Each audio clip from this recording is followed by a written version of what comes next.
नमस्कार, आप देख रहे हैं न्यूज नेक्सस और मैं कुंदन पांडे उपस्थित हूं आपके समक्ष पलामू की इस खास खबर के साथ। मेदिनीनगर में भाजपा महिला नेत्रियों ने ऐतिहासिक महिला आरक्षण बिल के प्रति प्रधानमंत्री को आभार प्रकट करते हुए शहर में भव्य रैली निकाली।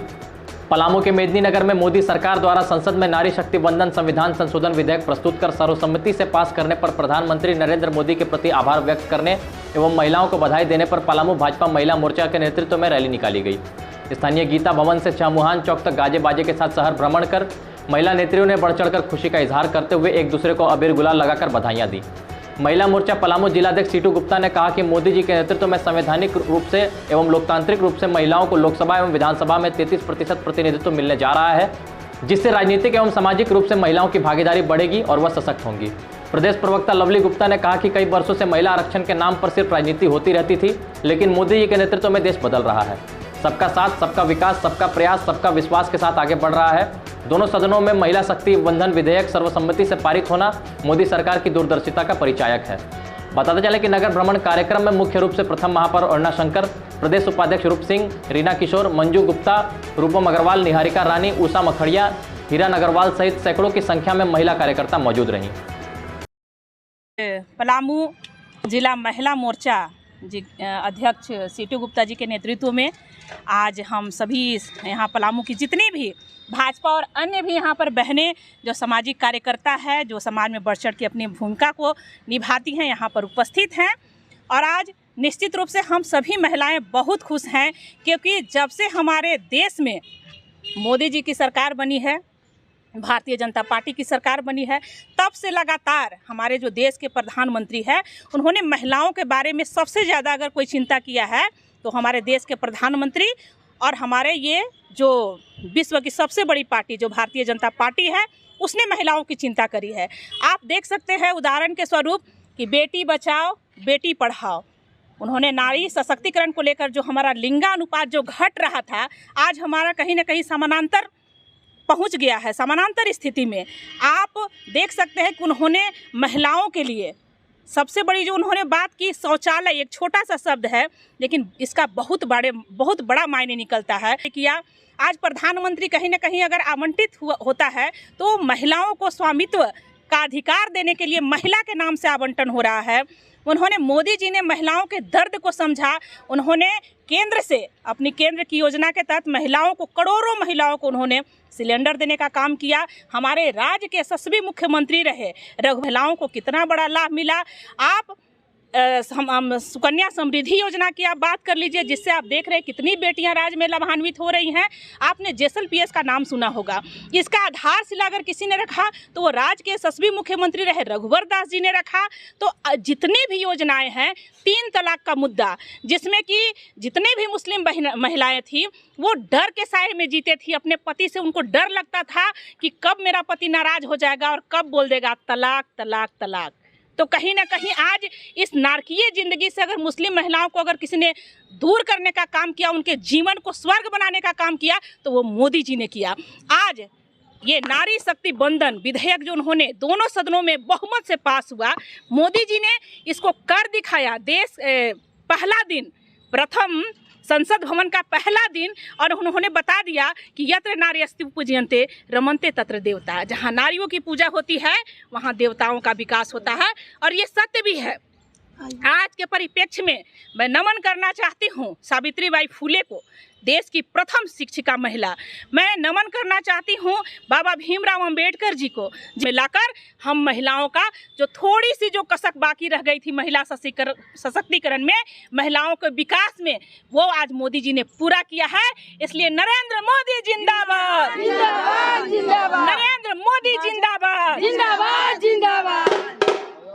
बहुत बहुत धन्यवाद। मैं आप तमाम सब मीडिया बंधुओं करना चाहती हूँ।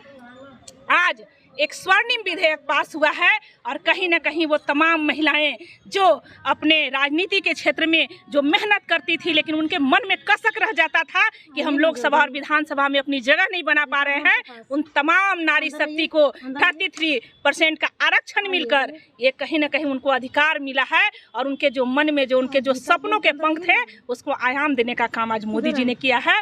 इसलिए मैं 2 शब्द कहना चाहती हूँ कि समर में जो चोट खाते हैं उन्हीं का नाम होता है, और हृदय में छुपी वेदना में अमर बलिदान होता है।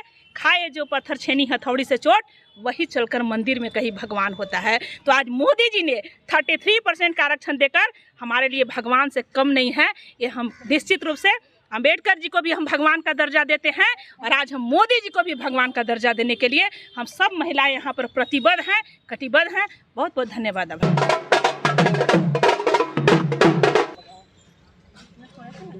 सबसे पहले तो मैं कहना चाहूँगी कि या देवी सर्वभूतेषु शक्ति रूपं संस्थिता नमस्तस्यै नमस्तस्यै नमस्तस्यै नमो नमो। हमारे देश में प्राचीन समय से ही नारियां जो हैं पूजनीय हैं, वंदनीय हैं। और जैसा कि हम कोई भी शुभ कार्य जब करते हैं, किसी भी शुभ कार्य का आरंभ हम करते हैं, तो सबसे पहले गणेश जी की पूजा करते हैं। और इसी क्रम में इसको श्री गणेश कहा जाता है। नए संसद में नए बिल का पास होना, जिसमें नारी शक्ति वंदन अधिनियम जो पास हुआ है बिल, उसके लिए मैं बताना चाहूँगी कि ये जो बिल है, इसमें हम सभी महिलाओं को, चाहे वो लोकसभा हो या राज्य की विधानसभा हो, उसमें हमें 33% का आरक्षण मिला है। ये हम सब के लिए बड़े खुशी की बात है। और हम सभी महिलाएं, भारत की महिलाएं, यशस्वी प्रधानमंत्री जी का बहुत बहुत आभार, अभिनंदन करते हैं। और जैसा कि हम कहते आए हैं शुरू से ही, हम ऐसे भारत देश के में रहते हैं जहां पर जब किसी के घर में जब कन्या होती है तो कहते हैं कि हमारे घर में लक्ष्मी हुई है। तो जैसा कि हम सब जानते हैं कि लक्ष्मी जो है वो कमल में विराजमान होती है।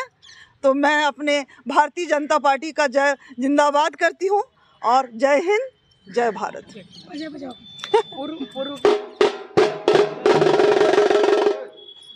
पूर्व में केंद्र में जो है पहले भी सरकारें रही हैं, ये बिल काफ़ी पहले भी लाया गया, लेकिन इसको जो है मूर्त रूप नहीं दे पाई पूर्व की सरकारें। क्या कहेंगी वर्तमान सरकार का ये प्रयास को किस रूप में देखती हैं? ये हमारे माननीय यशस्वी प्रधानमंत्री नरेंद्र भाई मोदी ने हमेशा से ही, शुरू से ही नारी सशक्तिकरण पर काम। पहले भी सरकारें रही हैं, ये बिल काफ़ी पहले भी लाया गया, लेकिन इसको जो है मूर्त रूप नहीं दे पाई पूर्व की सरकारें। क्या कहेंगी वर्तमान सरकार का ये प्रयास को किस रूप में देखती हैं? ये हमारे माननीय यशस्वी प्रधानमंत्री नरेंद्र भाई मोदी ने हमेशा से ही, शुरू से ही नारी सशक्तिकरण पर काम किया है। चाहे वो प्रधानमंत्री आवास हो, और चाहे उज्ज्वला योजना हो, या बेटी बचाओ बेटी पढ़ाओ, और ऐसे बहुत सारी कन्या समृद्धि योजना जो है। तो इस तरह की बहुत सारी योजनाएं जो है वो नारी सशक्तिकरण के लिए वो काम कर रहे थे। और मैं नहीं कहना चाहती कि पहले क्या लोगों ने किया, पर हमारी जो भारतीय जनता पार्टी के यशस्वी प्रधानमंत्री जी जो हैं वो हमेशा नारी सशक्तिकरण में काम किए, और उनके कार्यकाल में नारी जो हैं बहुत सारी ऐसी योजनाएं आई जिसमें नारी जो है सशक्त हुई। इसके लिए हम सभी महिलाएं जो हैं उनका आभार व्यक्त करती हैं। रिपोर्ट पर हमारे साथ बने रहने के लिए धन्यवाद। जुड़े रहिए और देखते रहिए न्यूज़ नेक्सस।